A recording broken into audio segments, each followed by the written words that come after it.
and welcome. I'm Shivani Singh. For the people of Berlin, the phrase, "the lights are going out," usually carries the weight of history. A memory of 1945, of a city in ruins. But this week, that history became a shivering reality. Berlin has just emerged from its longest power outage since the Second World War.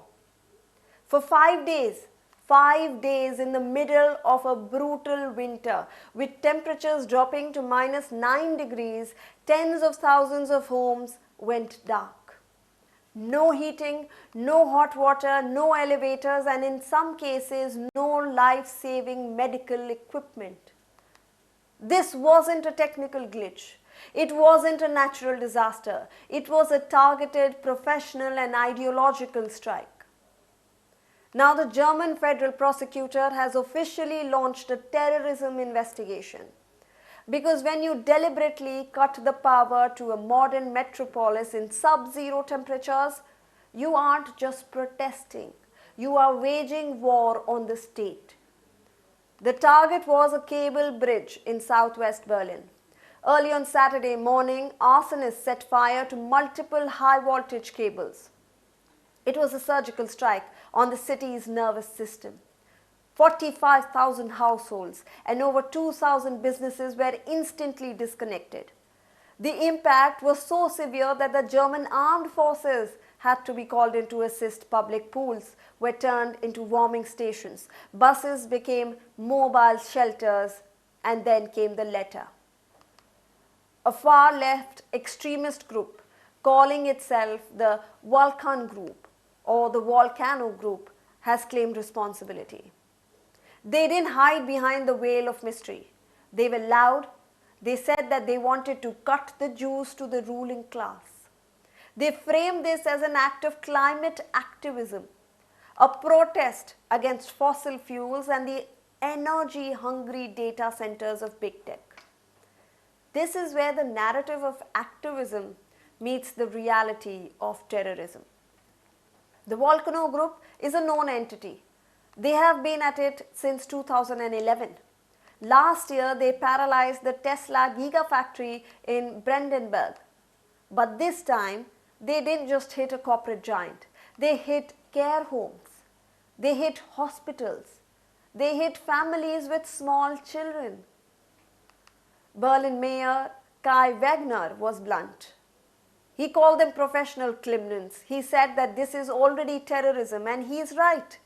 When your protest endangers the elderly on ventilators, you've crossed a line that no ideological manifesto can justify. But beyond the arson, there is a deeper, more uncomfortable question for Berlin. How is it that a single cable bridge, unprotected and out in the open, could paralyze a European capital for nearly a week? Analysts are calling this a disastrous failure of crisis management. While Germany has been on high alert for Russian sabotage, it seems it was blindsided by the enemy within. The fragility of the German infrastructure is now a national scandal. Experts have noted that even Ukraine, under a constant rain of Russian missiles, often restores power faster than Berlin did this week. The German government is now scrambling. They are pushing the Kritis-J-Gesetz, which is a new law to establish nationwide security standards for critical infrastructure. They're talking about 100% monitoring of power lines, but for the 100,000 people who spent 5 days in the dark, the damage is done. The psychological barrier has been broken. The message from the Volcano Group was that the state cannot protect you.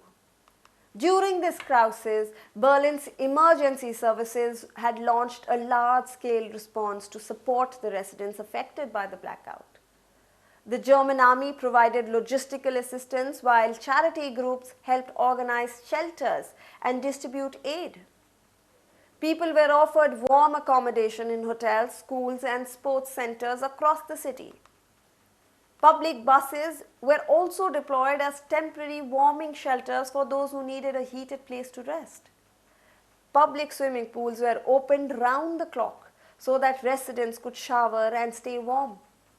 These facilities became especially important for those people who had been without hot water for several days. The military helped fuel emergency generators, while local authorities coordinated the relocation of vulnerable individuals. Berlin city government also announced financial support for affected residents. It said it would cover hotel costs for people who were forced to leave their homes due to the ongoing power outage. So what works against the attackers here? The professional execution. Police say that the perpetrators left almost no forensic traces, no DNA, no fingerprints, no cell phone signals. This level of technical skill suggests that this wasn't a group of amateur activists. It suggests a sophisticated, violence-oriented network. Berlin is back online now. The open-heart surgery on the power cables is finished, but the city remains on the edge.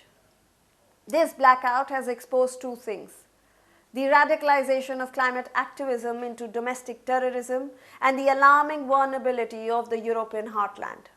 If a few liters of accelerant and a lighter can bring Berlin to its knees, what happens when the next target isn't just a cable bridge? The lights are back on, but the shadow remains. Thanks for watching. For more such videos, subscribe to the Newsx YouTube channel, hit the bell icon.